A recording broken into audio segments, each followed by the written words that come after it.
kita Kristen anak-anak, saudara, Kristen anak-anak yang dia butuhkan adalah susu. Susu itu apa, saudara? Ya, dasar-dasar pengajaran dasar, ya, dasar-dasar kekristenan. Ya, dalam hal ini adalah dia harus tahu dosanya sudah diampuni karena namanya, dia harus mengenal Bapa, ya. Nah, ini apa, saudara? Ini SPK pemenang. Ya, jadi kalau saudara adalah Kristen anak-anak, saudara perlu minum susu. Ya, perlu apa, saudaraku? Perlu mendapatkan pengajaran dasar supaya saudara bisa bertumbuh. Nah, jadi kenapa ada orang Kristen yang tidak bertumbuh, saudara? Karena waktu dia kanak-kanak rohani, dia nggak pernah diberi susu dengan apa, saudaraku? Dengan cukup, ya. Nah, makanya saya dorong saudara, kalau saudara ya udah pernah mengikuti SPK, saudara rasa saya kayaknya ya belum mantap mendapatkan makanan susu ini, saudara ikut lagi, ya ulangi lagi. Nah, itu penting, saudara. Banyak orang nggak bertumbuh karena pengajaran dasarnya, saudara, ya itu kurang dalam hidupnya. Jadi kalau saudara sudah terima susu, saudara ya coba cek ya apakah saudara menerimanya dengan cukup, ya. Kalau belum, ulangi itu, saudara. Nah, tapi kalau saudara sudah menerima makanan susu, ya, saudara harus meningkat menjadi Kristen orang muda. Nah, Kristen orang muda itu apa, saudara? Nah, mari kita lihat, saudara. Kristen orang muda di dalam ayat 14 dikatakan, aku menulis kepada kamu, hai orang-orang muda, karena kamu kuat dan firman Allah diam di dalam kamu, dan kamu telah mengalahkan yang jahat. Nah, saudara, Kristen orang muda, saudara, ya, dia sedang dilatih oleh Tuhan untuk mengalahkan kejahatan, ya. Jadi waktu kita bayi rohani, saudara, Tuhan belum izinkan kita menghadapi musuh kita yang melebihi kekuatan kita. Ya, dia tidak izinkan, saudara. Ya, tapi kalau kita udah mulai masuk Kristen orang muda, kita dibiarkan oleh Tuhan, diizinkan oleh Tuhan, ya, untuk menghadapi musuh kita. Nah, musuh kita itu namanya yang jahat, ya. Musuh kita namanya yang jahat. Nah, siapakah yang jahat ini, saudara? Ya, yang jahat ini ada 3, ya. Nanti saudara ya bisa apa, saudara? Ya bisa catat. Ya, musuhnya orang Kristen ada 3 yang jahat. Yang pertama adalah apa, saudara? Dunia ini. Ya, dunia ini jahat, saudara. Ya, jadi yang dimaksud dunia apa, saudara? Bukan kebendaannya. Yang dimaksud dunia adalah sistem yang ada yang menentang Allah.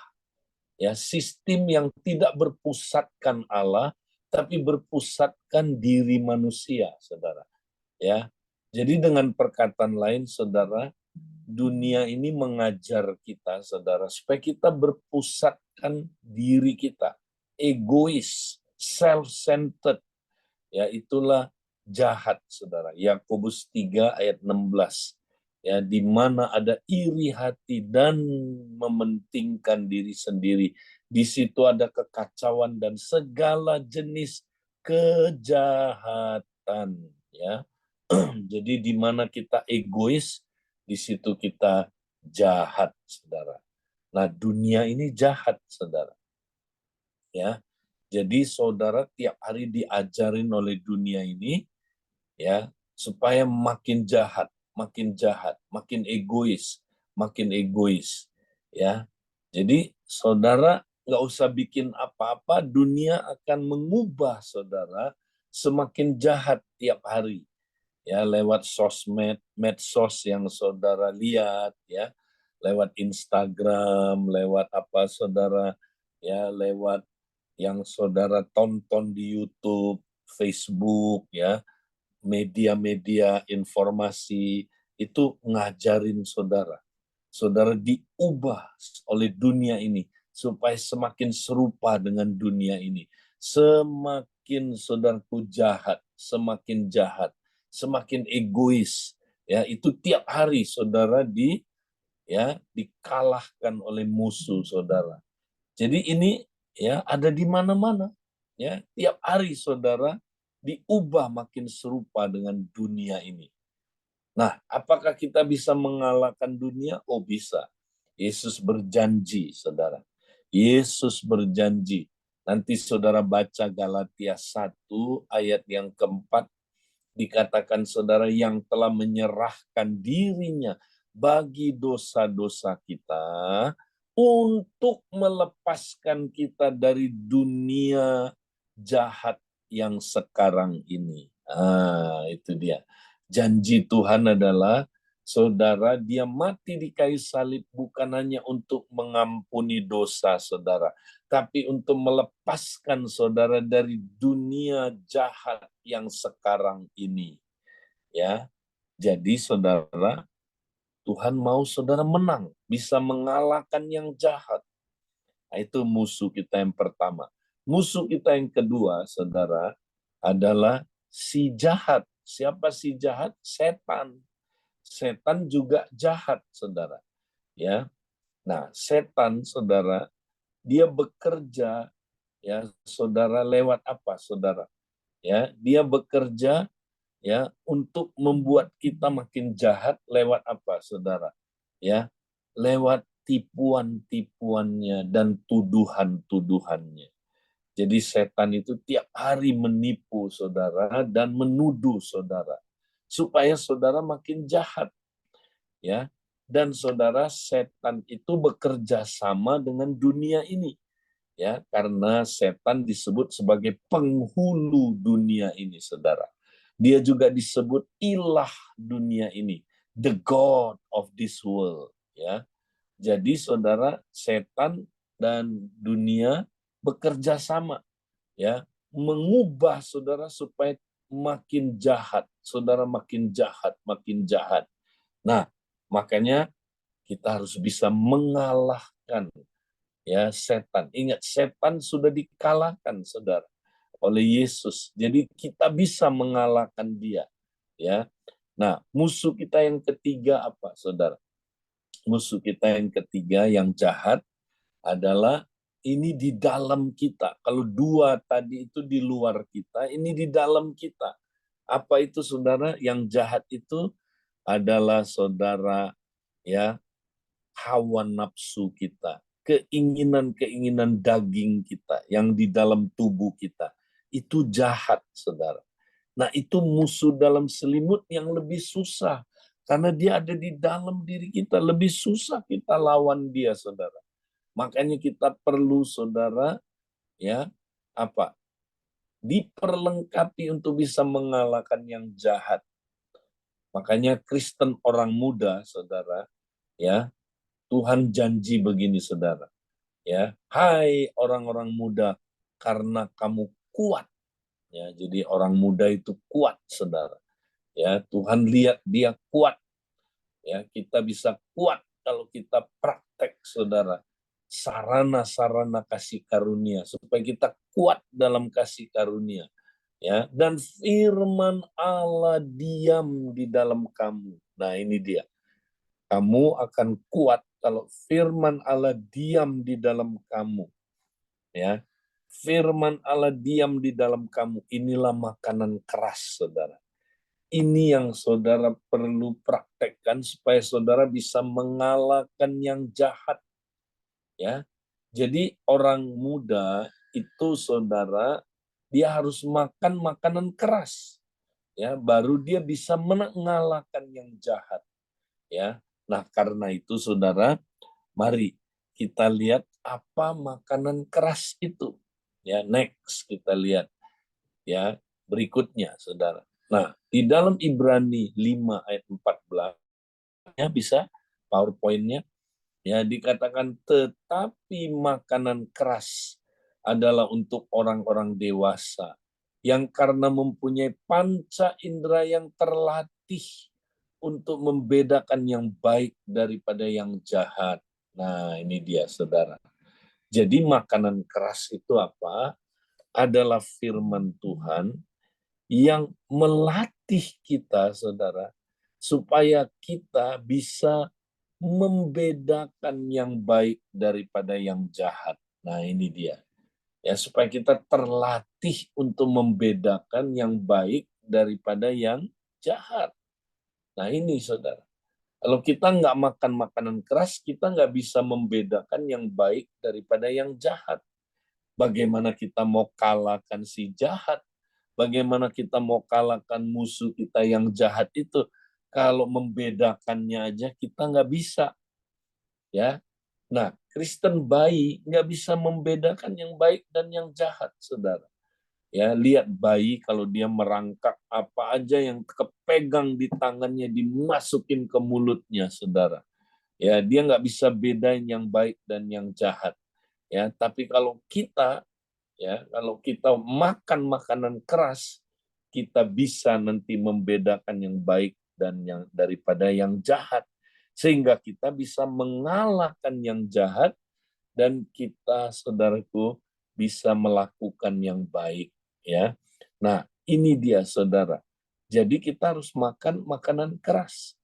Nah, jadi makanan keras itu apa, saudara? Nah, saya suka sekali terjemahan bahasa Inggris, nanti saudara lihat ya, saya nggak taruh di sini. Makanan keras itu apa? Ya, dibilang begini, makanan keras itu adalah ya, adalah apa, saudaraku? Ya, firman Tuhan yang kita praktekkan berulang-ulang melatih diri kita untuk membedakan yang baik dan yang jahat. Ya, bahasa Inggrisnya, by constant use train ourselves to discern between good and evil. By constant use. Jadi firman Tuhan yang dipraktekkan berulang-ulang, yang dipraktekkan terus-menerus secara konsisten, ya, sehingga kita terlatih untuk membedakan yang baik dan yang jahat. Ya, jadi dipakai berulang-ulang, saudara. Jadi makanan keras itu bukan firman Tuhan yang sulit-sulit dimengerti, teologi yang rumit-rumit. Memang ada teologi yang rumit-rumit, perlu juga kita tahu itu, saudara. Ya, tapi makanan keras bukan soal begitu. Ya, ada orang dengar khotbah bilang, wah ini makanan keras ini. Kenapa? Sulit mengerti. Aku aja nggak ngerti katanya. Iya kan? Nah, itu dia. Bukan soal sulit dimengertinya, bukan. Makanan keras itu apa, saudara? Sederhana. Makanan keras itu firman yang setelah Anda dengar, Anda praktekkan berulang-ulang seperti orang yang apa, saudaraku, ya, dilatih. Ya, nah kata terlatih, saudara, itu adalah gumnazo. Ya, itu berkaitan dengan kata gumnazo. Dari situ keluar kata gymnasium. Ya, tahu gymnasium, saudara, tempat latihan. Jadi ini baca dulu konteksnya. Jadi zaman dulu, saudara, ya, orang itu kalau atlet dia mesti latihan. Latihannya di gymnasium. Ya, nah, pelatihannya ya itu berkaitan dengan kata gumnazo. Jadi orang kalau ke gymnasium ngapain, saudara? Ya, nah dia mempraktekkan apa yang dia tahu. Ya, misalnya kalau saudara mau apa, misalnya mau lomba lari, ya zaman dulu kan lomba lari. Ya, di gymnasium ngapain? Ya, saudara belajar teori dulu. Teori berlari cepat itu gimana misalnya, ya, atau maraton bagaimana.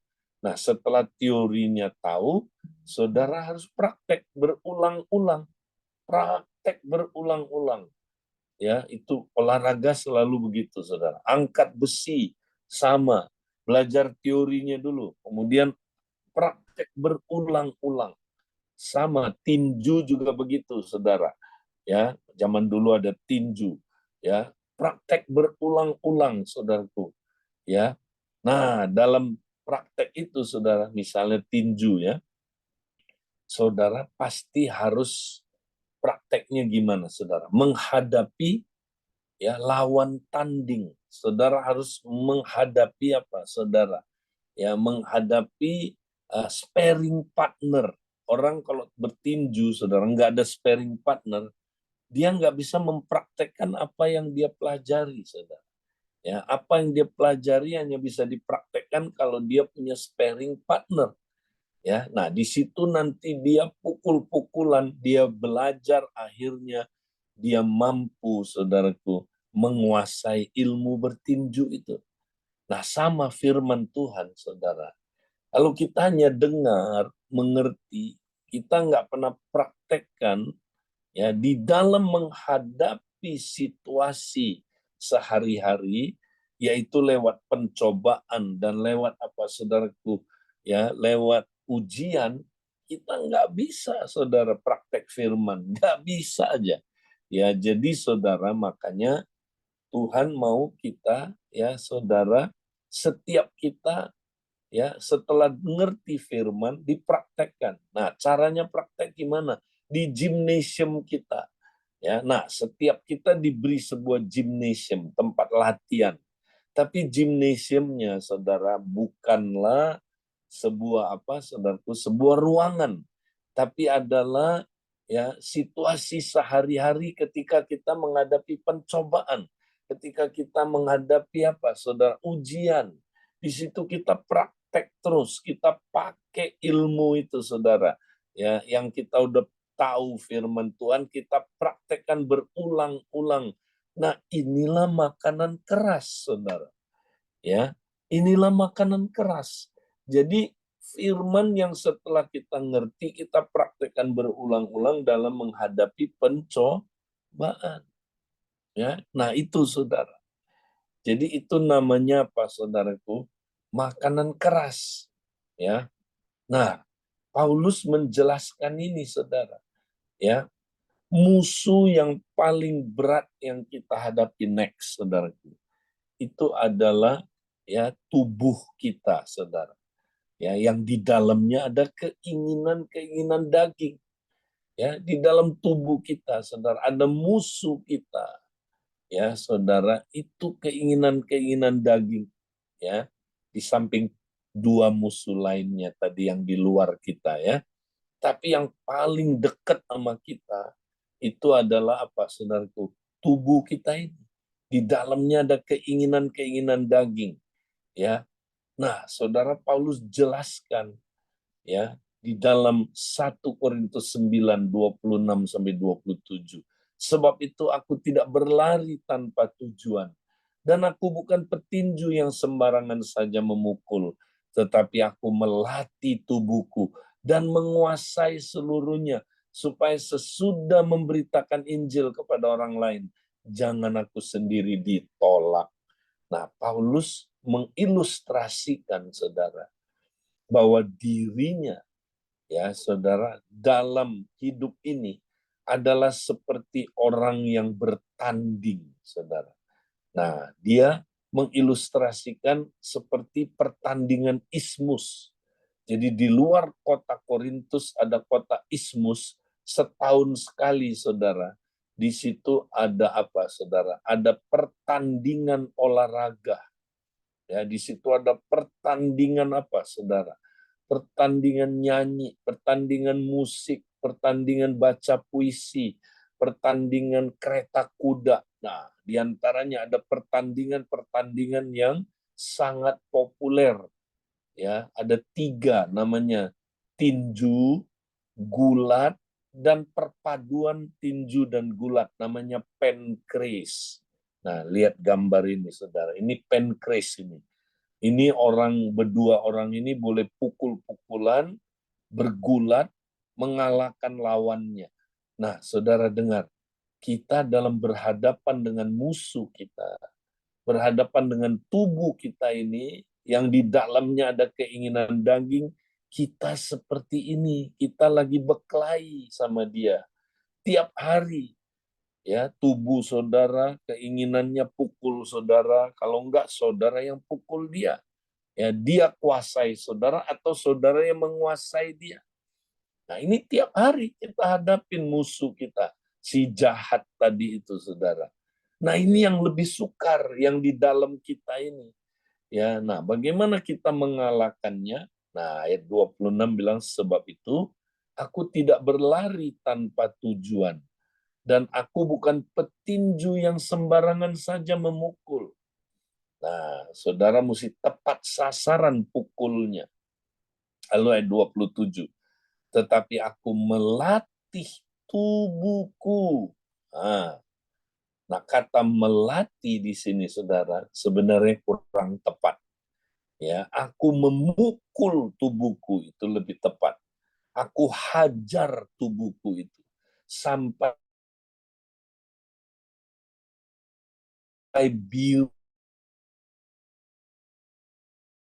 biru-biru. Ya, saudara, mesti hajar dia. Ya, pukul dia, saudara. Nah, di sini bukan berarti kita benci tubuh kita, bukan. Yang kita benci keinginan-keinginan di dalamnya itu, saudara, yang jahat itu. Itu saudara harus hajar habis-habisan. Nah, lewat apa? Lewat praktek, ya, apa, saudara? Disiplin-disiplin rohani. Nah, salah satunya adalah makan makanan keras tadi itu.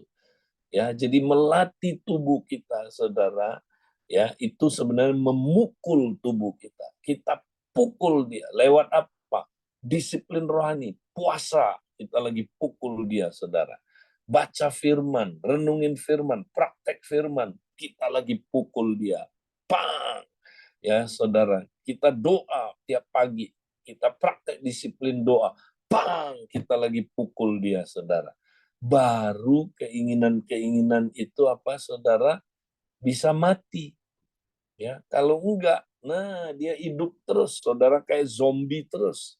Tiap hari saudara nggak bisa mengalahkan yang jahat ini. Kalau saudara nggak hajar dia, pukul dia, saudara, lewat disiplin rohani, lewat ya merenungkan firman, lewat praktek, saudaraku, firman, makanan keras, dan menguasai seluruhnya. Wow, saudara harus sampai dia takluk seluruhnya. Ya, menguasai seluruhnya ini, saudara. Dalam bahasa aslinya adalah memperhamba dia, itu dia. Memperhamba tubuh saudara.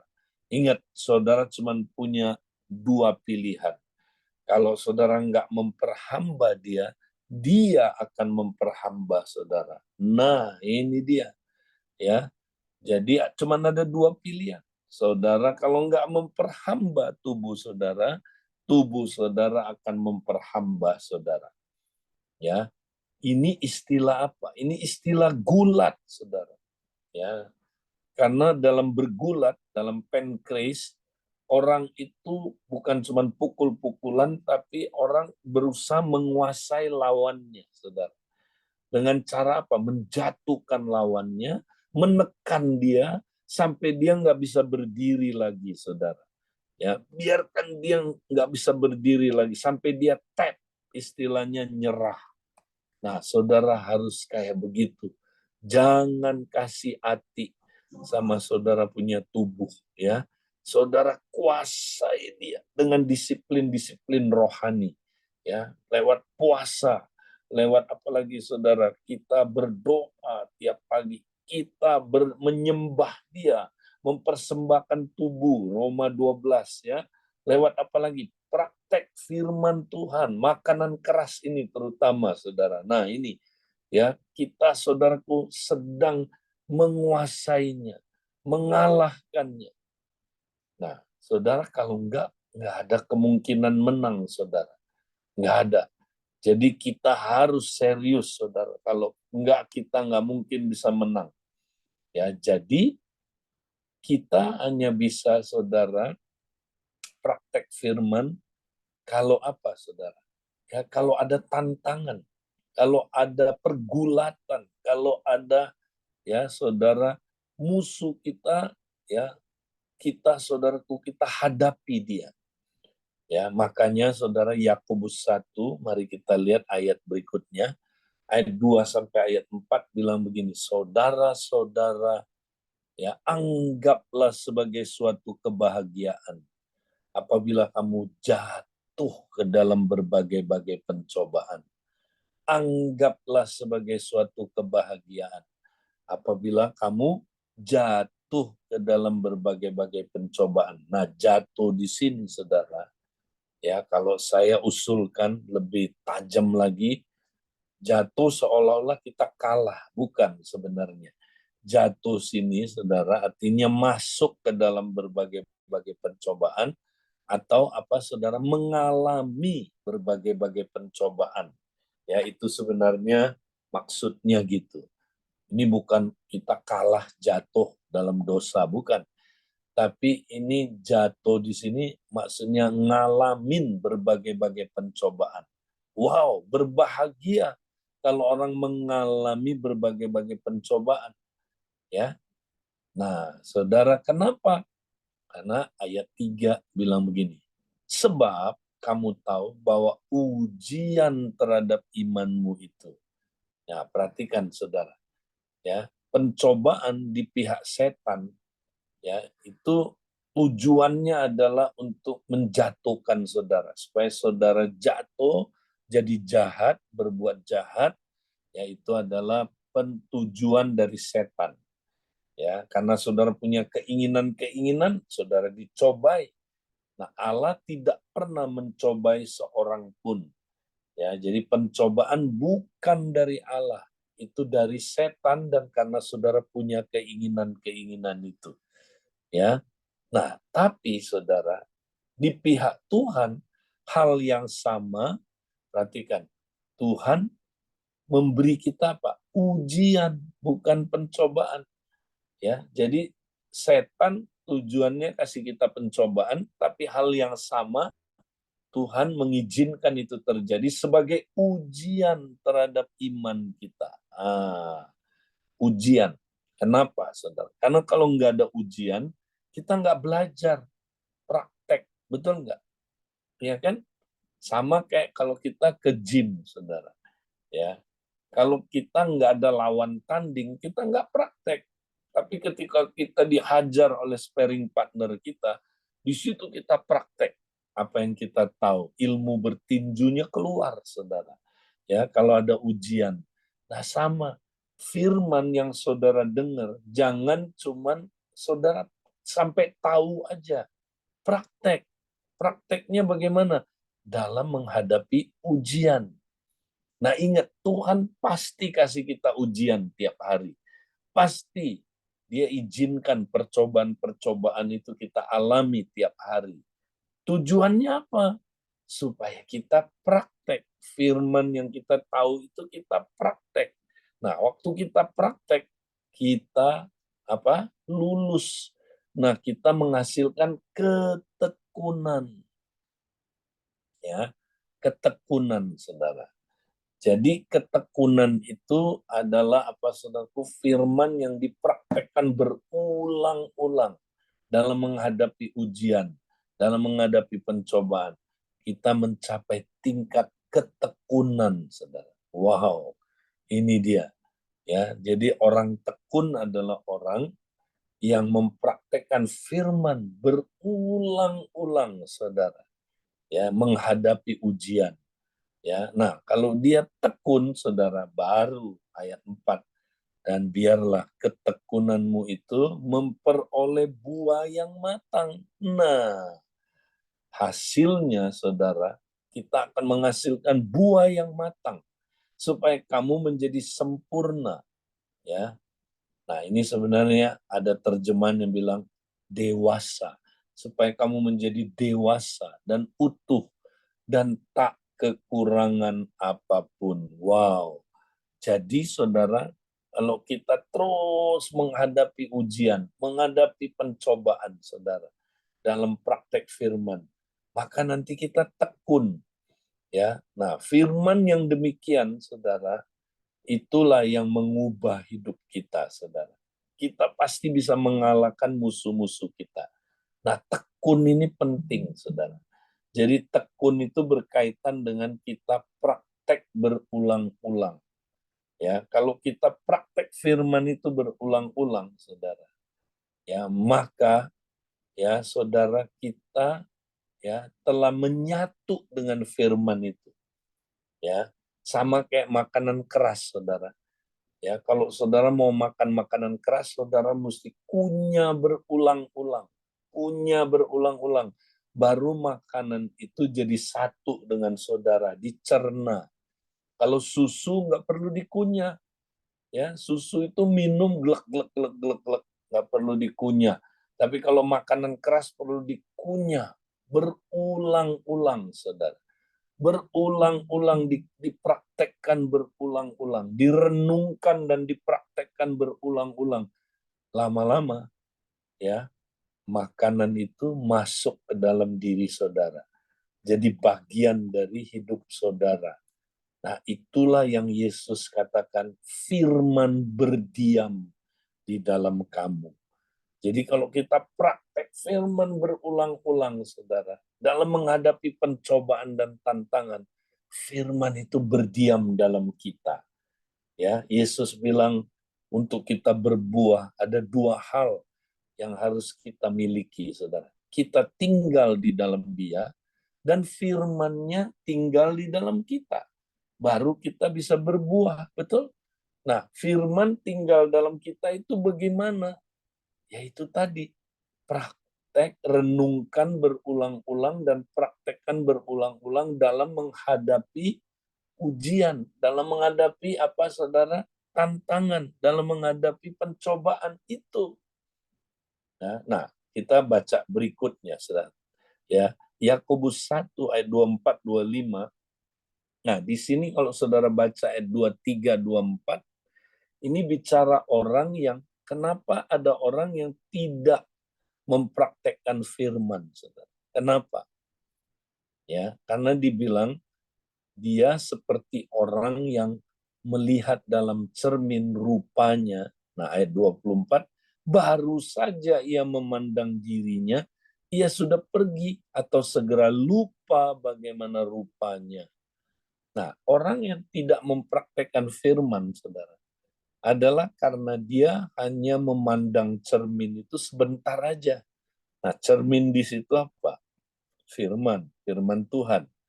Ya, jadi kalau saudara lihat firman, ya, saudara baca firman hanya 1-2 kali, ya, itu seperti saudara memandang cermin.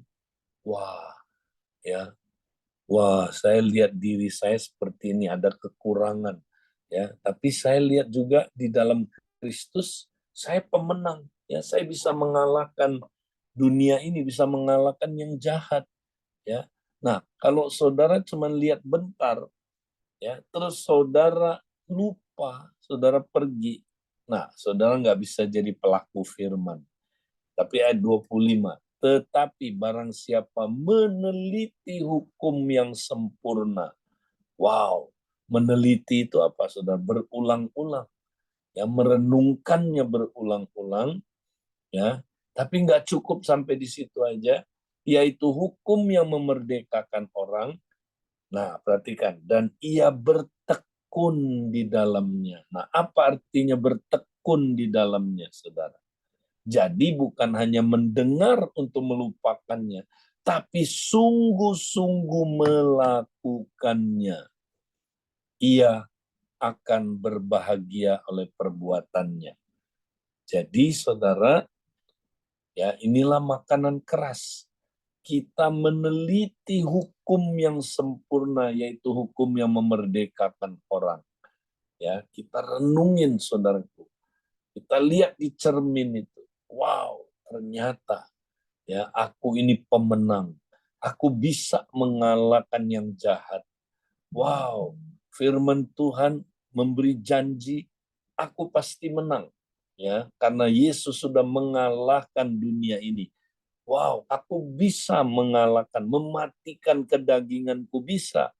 Ya, nah kalau kita meneliti hukum yang yang sempurna, yang memerdekakan orang, kita bertekun. Nah, bertekun ini artinya bukan hanya mendengar, tapi sungguh-sungguh melakukannya. Wow, maka saudara pasti akan mengalahkan yang jahat. Pasti, saudara. Pasti menang. Jadi bertekun di sini penting, saudara. Nah, yang terakhir. Jadi kembali lagi, ya next. Kembali lagi ke 1 Yohanes 2 ayat 14 tadi, saudara. Ya, jadi kepada orang muda, ya Yohanes bilang, aku menulis kepada kamu, hai orang-orang muda, ya, karena pertama, kamu kuat, ya, kamu kuat. Nah, kamu kuat itu kenapa? Karena firman Allah diam di dalam kamu dan kamu telah mengalahkan yang jahat. Jadi kita harus biarkan firman berdiam di dalam kita. Itulah makanan keras, saudara. Firman diam di dalam kita. Cara diamnya gimana? Itu tadi. Kalau saudara mau makan steak, saudara mau steak itu berdiam di dalam saudara, apa yang saudara lakukan? Kunyah berulang-ulang. Ya, kunyah berulang-ulang steak itu, saudara. Gigit terus daging itu, cerna terus, ulang-ulang sampai saudara telan baru. Dia nyatu sama saudara, dia berdiam di dalam saudara. Nah, sama firman untuk berdiam dalam diri kita, saudara. Perlu direnungkan berulang-ulang dan dipraktekkan berulang-ulang dalam menghadapi yang jahat, dalam menghadapi saudaraku, musuh-musuh kita, dalam menghadapi pencobaan dan ujian. Disitulah firman itu, saudara, berdiam dalam diri kita. Kalau firman berdiam dalam diri kita, kita pasti bisa mengalahkan yang jahat. Ya, nah ini yang saudara mesti praktekkan. Inilah makanan keras. Nah, Lukas pasal 8 ayat 15 menjelaskan hal yang sama. Ya, kenapa tanah yang baik itu berbuah, saudara? Ya, karena yang jatuh di tanah yang baik itu ialah orang yang setelah mendengar. Nah, dia nggak cukup hanya mendengar. Ya, pertama memang harus mendengar. Terus menyimpannya dalam hati yang baik. Nah, firman itu mesti manunggal. Ya, disimpan dalam hati. Ya, manunggal dengan kita, berdiam dalam kita. Ya, bagaimana benih itu bisa berdiam dalam tanah hati yang baik itu, saudara? Bagaimana? Nah, ini dia bilang. Dan mengeluarkan buah dalam ketekunan. Nah ini, tekun itu artinya direnungkan berulang-ulang dan dipraktekkan berulang-ulang dalam menghadapi pencobaan, dalam menghadapi ujian, saudara. Itulah firman yang berdiam dalam diri kita. Ya, kalau firman itu berdiam dalam diri kita seperti itu, kitalah tanah yang baik itu, saudara. Nah, tanah yang baik itu akan menghasilkan buah 30, 60, 100 kali lipat. Mari, saudara, hari ini saya mau dorong saudara semua. Mari kita mulai tiap hari semangat makan makanan keras. Apa itu makanan keras, saudara? Makanan keras adalah firman Tuhan yang setelah kita mengerti, ya, kita praktekkan berulang-ulang dalam menghadapi pencobaan dan ujian, ya. Nah, terus-terusan seperti orang yang melatih dirinya dalam gymnasium. Itulah, saudaraku, makanan keras. Ya, mau saudara praktekkan? Saya mau dorong saudara semangat terus. Mari kita praktek firman Tuhan. Tuhan memberkati kita, saudara. Saya kembalikan ke teman-teman